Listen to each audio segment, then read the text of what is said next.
بزرگان محترم اور عزیز میرے بھائیو، اللہ تعالیٰ کا فضل و کرم ہے کہ اس نے ہمیں شعبان کا مہینہ عطا فرمایا، جس کو رمضان المبارک کا مقدمہ کہا جاتا ہے۔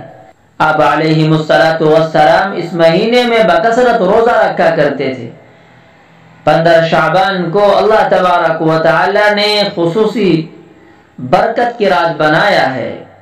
اس رات میں جتنی ہو سکے ہم عبادت کریں۔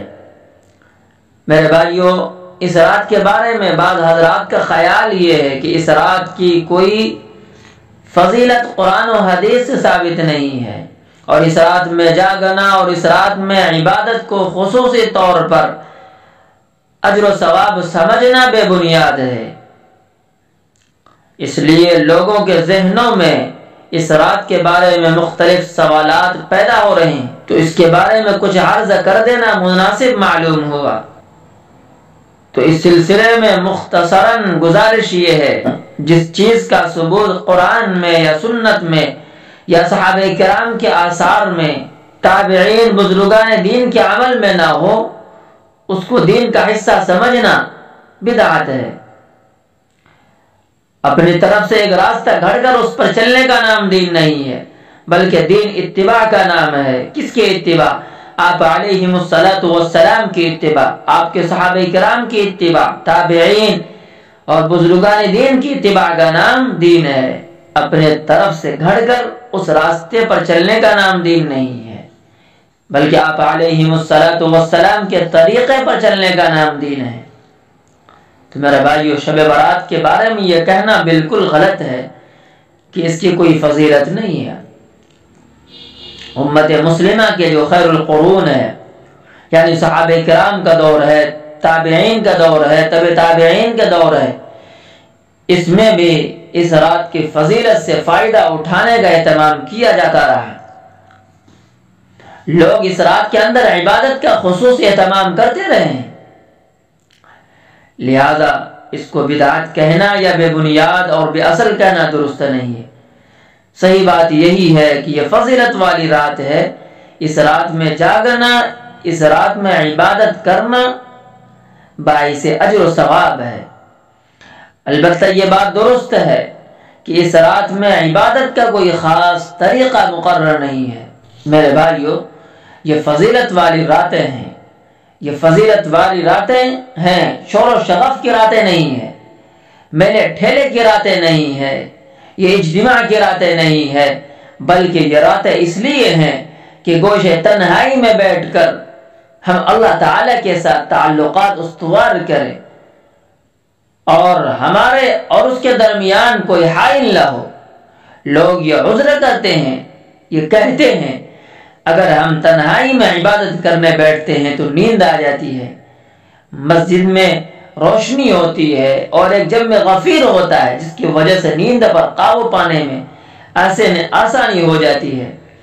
میرے بھائیو، اگر ہمیں چند لمحات گوشے تنہائی میں اللہ تعالی سے ہم کلام ہونے کے میسر آ گئے تو وہ چند لمحات اس ساری رات سے بدرجہ بہتر ہے جو ہم نے میلے میں گزاری، اس لیے کہ تنہائی میں جو وقت گزرا وہ سنت کے مطابق گزرا، اور میلے میں جو وقت گزرا وہ خلاف سنت گزرا۔ وہ رات اتنی قیمتی نہیں جتنے وہ چند لمحات قیمتی ہے جو آپ نے اخلاص کے ساتھ، ریا کے بغیر گوشے تنہائی میں گزارے۔ میرے بھائیو، اپنی عقل کے مطابق کام کرنے کا نام دین نہیں ہے، اپنا شوق پورا کرنے کا نام دین نہیں ہے، بلکہ ان کے کہنے پر عمل کرنے کا نام دین ہے، ان کی پیروی اور اتباع کا نام دین ہے۔ میرے بھائیو، اللہ تعالی ہمارے گھنٹے شمار نہیں کرتے کہ ہم نے مسجد میں کتنے گھنٹے گزارے، ہم نے مسجد میں کتنے گھنٹے گزارے، وہاں گھنٹے شمار نہیں کیے جاتے، وہاں تو اخلاص دیکھا جاتا ہے۔ لہذا ایک آدمی ساری رات سنت کے خلاف جاگتا رہا اور دوسرا آدمی صرف 1 گھنٹہ جاگا لیکن سنت کے مطابق جاگا اور اپنے پروردگار کے حکم کے مطابق جاگا، تو یہ دوسرا شخص پہلے شخص سے کئی درجہ بہتر ہے۔ میرے بھائیو، اس لیے کہ اللہ تعالیٰ کی یہاں اعمال کی گنتی نہیں ہے، بلکہ اعمال کا وزن ہے۔ وہاں تو یہ دیکھا جائے گا کہ اس کے عمل میں کتنا وزن ہے، لہذا اگر ہم نے گنتے کے اعتبار سے اعمال تو بہت کر لیے لیکن ان میں وزن پیدا نہیں کیا، اس کا کوئی فائدہ نہیں ہے۔ اس لیے فرمایا نیند آ جائے تو پڑھ کر سو جاؤ، اور پھر اللہ تعالیٰ توفیق دے تو اٹھ کر پھر عبادت میں لگ جاؤ، لیکن سنت کے خلاف کام نہ کرو بلکہ سنت کے مطابق کام کرو۔ ایک روایت میں آتا ہے کہ اس رات میں اللہ تعالیٰ اتنے انسانوں کی مغفرت فرماتے ہیں جتنے قبیلہ کلب کے بکریوں کے جسم پر بال ہے۔ اس رات میں ایسے چند اشخاص ہے کہ اس کی مغفرت نہیں ہوتی۔ پہلا وہ شخص ہے جو اللہ کے ساتھ شرک کرتا ہو، مشرک ہے، اس رات میں اس کی مغفرت نہیں ہوتی۔ دوسرے وہ شخص جو جان بوجھ کے بغیر کسی اسلامی وجہ کے اپنے خاندان سے رشتہ توڑتا ہے، تعلق توڑتا ہے، رشتے ناطے توڑتا ہے، اس آدمی کی بھی مغفرت نہیں ہوتی۔ شخص اپنے شلوار کو اپنے ٹکنوں کے نیچے رکھتا ہے، اس کی بھی بخشش نہیں ہوتی۔ جو آدمی شرابی ہوتا ہے اس کی بھی بخشش نہیں ہوتی۔ بدنصیب وہ شخص جو اپنے ماں باپ کو ناراض کرتا ہے، اس کی بھی مغفرت نہیں ہوتی۔ میرے دوستو، میرے بھائیو، اس حدیث میں یہ بتایا جا رہا ہے رشتہ توڑا ہے تو جوڑنے والے بن جائے، ماں باپ کا دل دکھایا ہے تو معافی مانگنے والے بن جائے، شلوار ٹکنوں کے نیچے رکھتے ہیں تو اوپر اٹھانے والے بن جائے۔ اسی طرح اگر ہم نے خدا نخواستہ شراب کی عادت اپنائی ہے تو اس سے توبہ کر لیں۔ میرے بھائیو، اس رات میں کچھ لوگوں نے یہ عادت بنائی ہے قبرستان جانے کی کہ آپ علیہم الصلاۃ والسلام قبرستان گئے تھے، ہم بھی قبرستان جائیں گے۔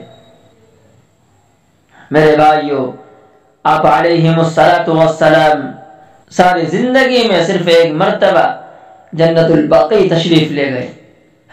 15 شعبان میں جانے کے اہتمام کرنا اور اس کو ضروری سمجھنا اور اس کو شب برات کے ارکان میں داخل کرنا اور اس کو شب برات کا لازمی حصہ سمجھنا اور اس کے بغیر یہ سمجھنا کہ شب برات نہیں ہوئی، یہ درست نہیں ہے۔ تو بہرحال شب برات الحمدللہ فضیلت کی رات ہے، اور اس رات میں جتنے عبادت توفیق ہو اتنی عبادت کرنی چاہیے۔ باقی اور فضولیات جو بدعات ہے، جو رسومات ہے، اس سے ہمیں بچنا چاہیے۔